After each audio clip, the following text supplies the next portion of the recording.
Hahaha, jadilah bawahanku.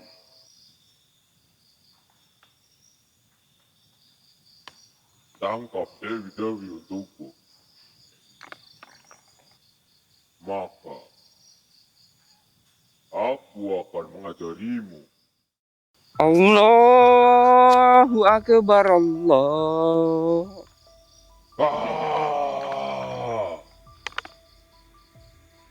Kau menodaiku. Tidak. Aku tidak akan diterima di langit. Oh, sialan kau.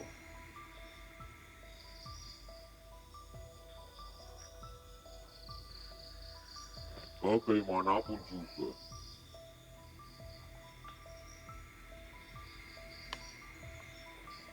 kau harus bertanggung jawab. Astagfirullah.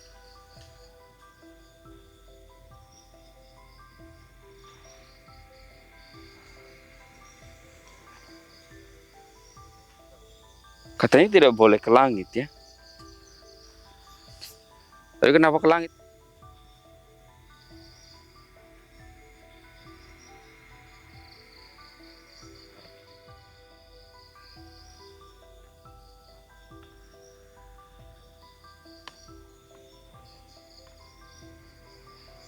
Sepertinya sudah aman.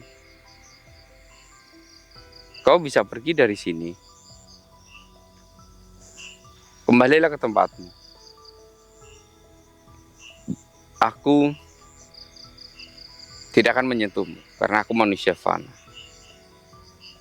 Nanti kau ditolak oleh langit karena telah menyentuhku.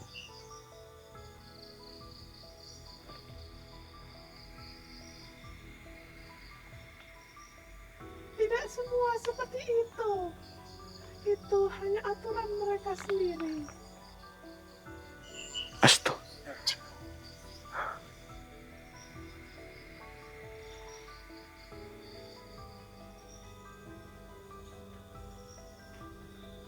Kau tidak berhak berada di langit. Kau terlalu kotor. Kau tinggallah di sini. Kau sangat menjijikkan. Kau telah bersentuhan dengan manusia fana itu.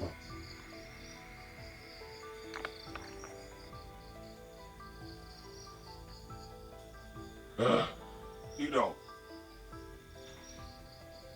Tolonglah.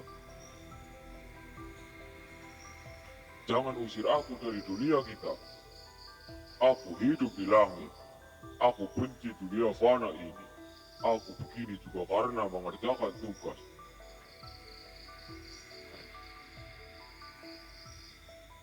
Hanya karena manusia. Kau jadi kotor. Ingat, sampah harus dibuang. Di sini adalah sampah alam semesta. Jadi kau harus kami buang di sini. Hiduplah bersama makhluk yang lain. Makhluk sepertimu buangan banyak di sini.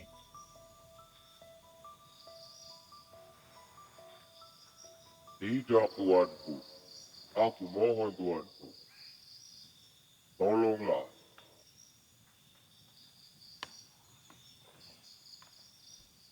Baumu sudah sangat jijik. Aku tidak sudi denganmu.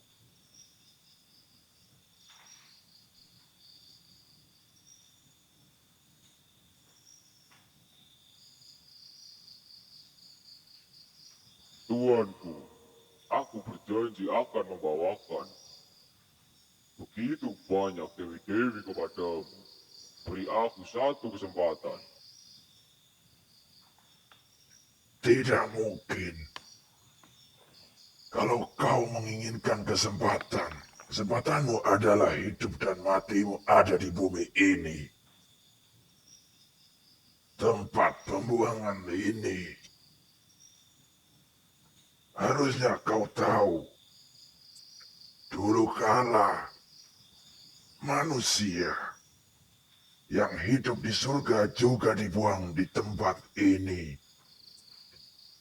Itulah yang dinamakan tempat sampah alam semesta. Semua buangan ada di sini.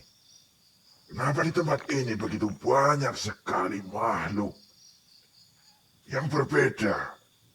Berbeda dengan tempat kita hanya dihuni oleh makhluk seperti kita saja. Tidak ada makhluk yang lainnya. Tidak, tuanku. Tolonglah. Tolonglah, tuanku. Aku mohon, tuanku. Berikanlah pengampunanmu. Aku ingin kembali ke langit. Aku berjanji akan menangkap dewi-dewi. Aku sepertinya tidak sanggup hidup di sini, tuanku. Baiklah kalau kau tidak sanggup di sini. Aku akan menurutimu.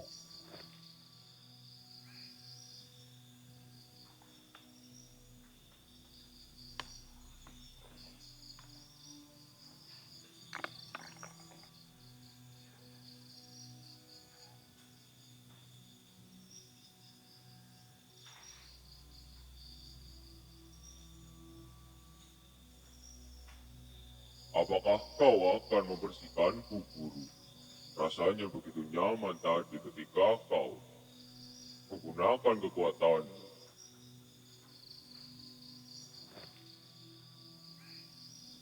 Iya, aku memang berniat membersihkanmu.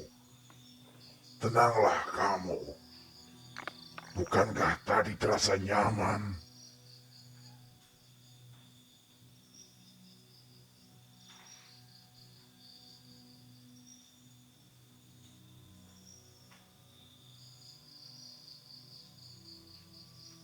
Wah, Astagfirullahaladzim.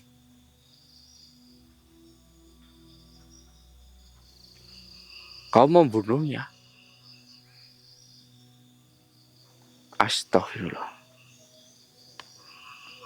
Kau membunuhnya? Tega sekali kau. Kupikir kau mau ngobatinya untuk bersih. Tidak ada yang namanya bersih. Yang ada mati untuk membersihkan jejak. Aku tidak ada urusan dengan manusia. Dan bagi kami, ketika kami memburu manusia, sama saja kami menodai diri kami.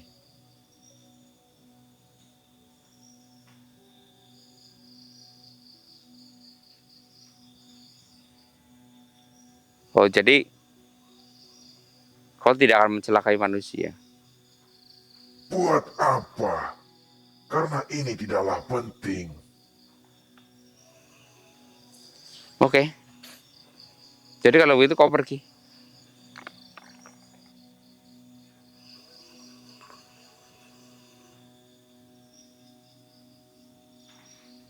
Dewi, mari pergi bersamaku. Atau aku seret kau.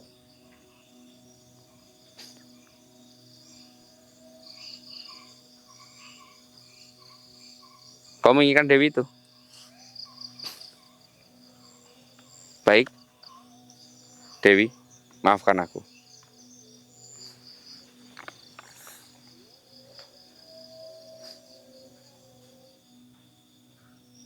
Kurang ajar. Kau menghancurkan mangsaku yang sudah sangat dekat. Sialan. Sia-sia aku turun ke sini.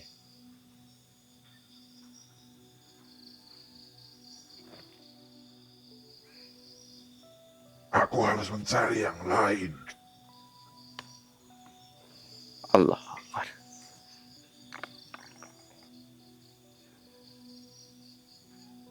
Ternyata ada ya makhluk yang menghindari manusia ya, Mas. Kau gimana? Tidak bisa ke langit? Sudah aku katakan, aku bisa ke tempatku. Itu hanyalah aturan yang dibuat oleh bangsa mereka sendiri, bukan aturan langit sesungguhnya. Justru, aku akan memberitahu kepada seluruh dewi-dewi yang diincar oleh mereka untuk lari ke sini dan bersentuhan dengan manusia agar mereka terselamatkan. Karena setiap harinya ada ribuan dewi yang tertangkap oleh mereka. Oh. Untuk apa? Untuk diambil mustika air mata kita.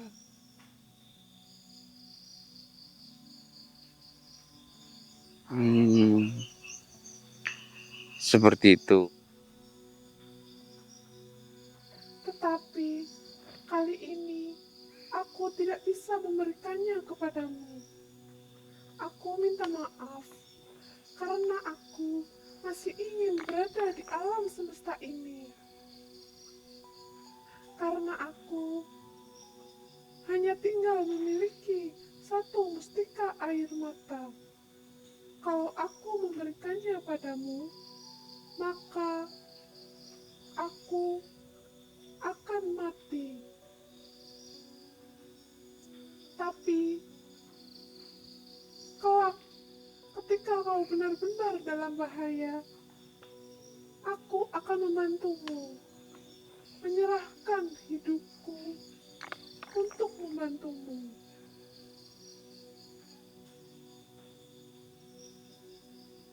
Hutang hidupku kali ini akan kubalas untuk membayar hidupmu suatu saat nanti. Tidak perlu itu. Aku memang tidak menginginkannya. Dan bahkan aku sudah mendapatkan banyak. Ini. Bahkan masih ada.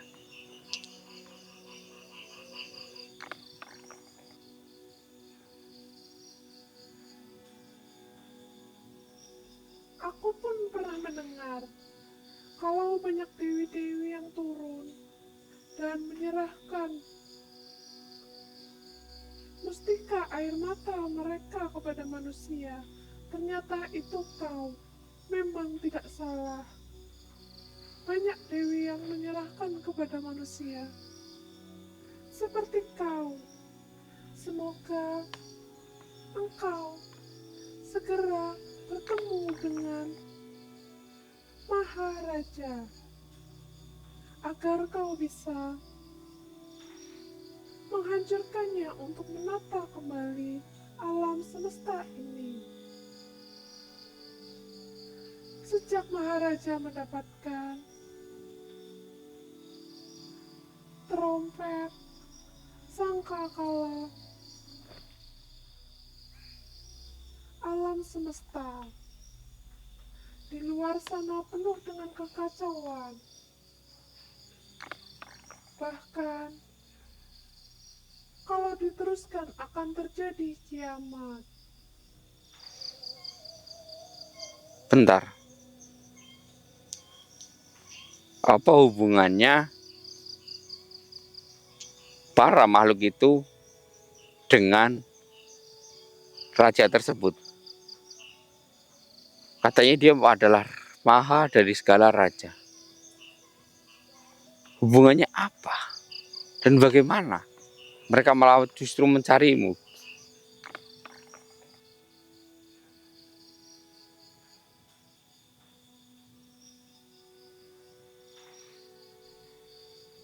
Mereka meminta air mata kami untuk menukar hidup mereka. Kelak, ketika mereka mati, mereka akan dibangkitkan kembali dari kematiannya. Karena mustika kami dan mereka adalah makhluk yang suka berperang. Kau lihatlah tadi, ada makhluk yang mati. Dia telah bangkit kembali dari tempat asalnya. Dan mungkin dia akan mengejarku. Tapi sangat beruntunglah aku karena kecerdikanmu. Kau telah menyentuhku. Dan mereka menganggapku adalah manusia yang telah fana. Bukan lagi dewi-dewi dari langit. Aku berterima kasih padamu, kelak akan kubalas. Baiklah, aku ucapkan selamat. Semoga dengan adanya ini kau bisa tenang di langit sana dan berkelana.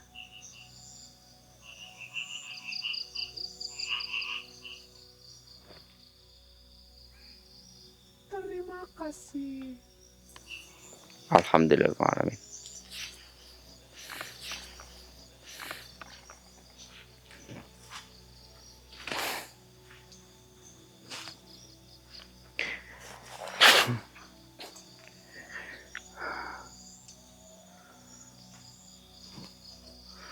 Oh, sekarang mengerti ya.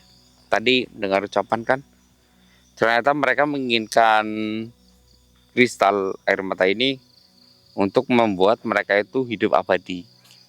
Mereka hobinya bertarung di alam sana dan mereka berburu dewi-dewi di langit. Dan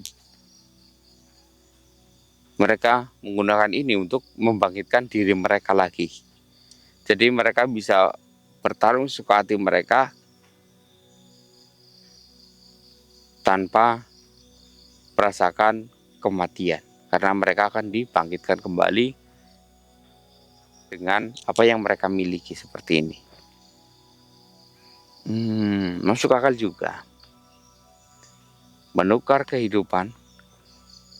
Oh, jangan-jangan sama dengan manusia yang kecelakaan itu ya mas? Iya ya. Cuman kalau di manusia ada retakan, nggak langsung hancur ya. Berarti di manusia itu karena manusia itu terlalu kecil mungkin bagi langit, jadi efeknya itu sangat kecil ya. Hanya retakan di tengah, nanti digunakan lagi melebar lagi, berarti itu ada hubungannya dengan ini.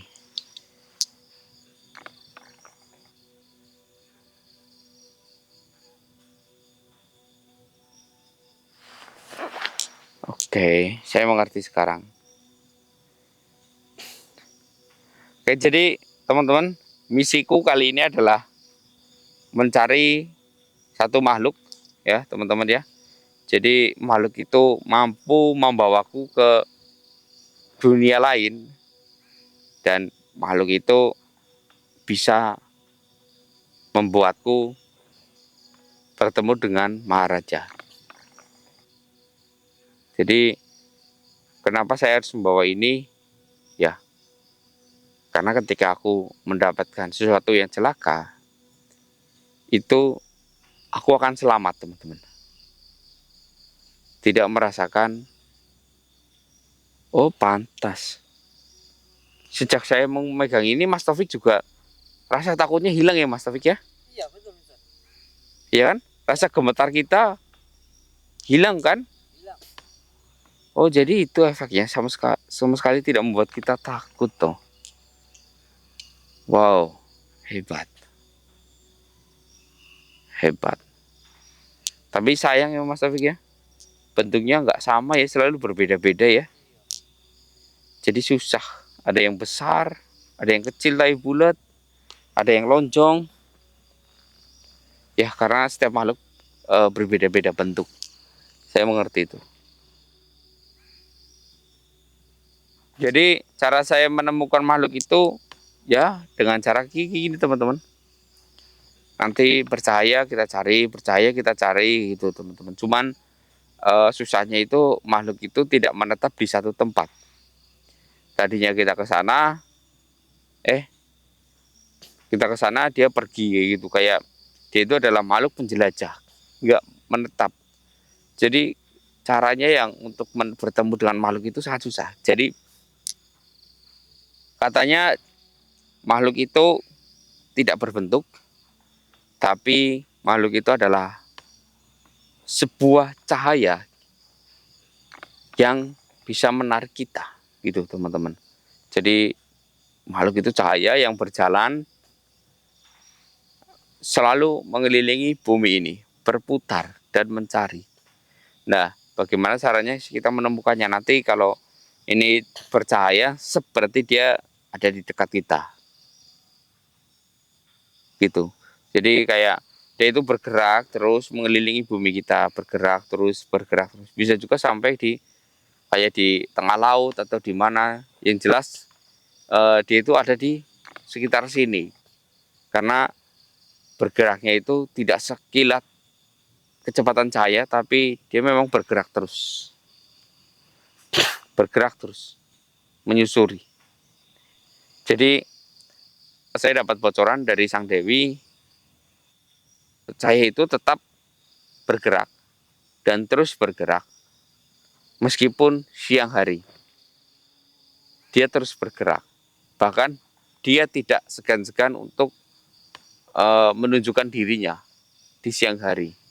Jadi bentuknya seperti bola putih bercahaya dan dia berjalan kayak gini. Ya, berjalan mengambang seperti ini. Nah, itu yang kita cari dan kita harus menyentuhnya untuk bisa masuk, dan itu adalah jalur di mana kita akan menuju ke Maha Raja tersebut. Itu yang sedang saya cari, bukan lagi sekedar misi. Dan saya bisa dapat ini dari mana? Kebetulan informasi ini dari Kuan Yin, dan saya juga bekerja sama dengan Sung Gokong untuk menemukan. Tapi mata kera itu tidak setajam mata manusia. Jadi mereka hanya merasakan kalau ada sesuatu yang kontras, warnanya kontras. Nah, sulitnya bagi kaum mereka yang matanya tidak jelas seperti manusia, itu ketika melihat lampu itu dikira tapi tidak bergerak, jadinya mereka bisa membedakannya di situ. Nah, ketika ya ini anehnya gitu loh, mereka tidak bisa membedakan mana cahaya yang berbeda, bahkan warna cahaya pun mereka tidak tahu. Ya mungkin hanya kita manusia yang tahu, ini warna hijau di lampunya, oh ini warna kuning gitu. Karena bagi mereka itu cahaya itu sama, silau gitu.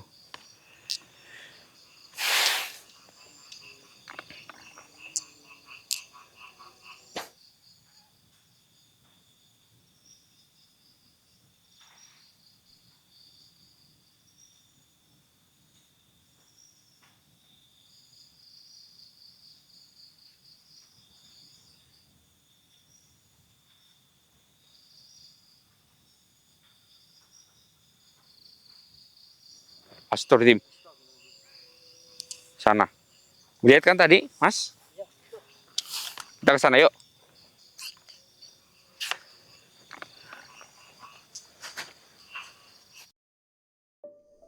Lihat cahaya itu. Tapi itu jauh banget loh Mas Taufik. Astagfirullahaladzim. Itu makhluknya loh.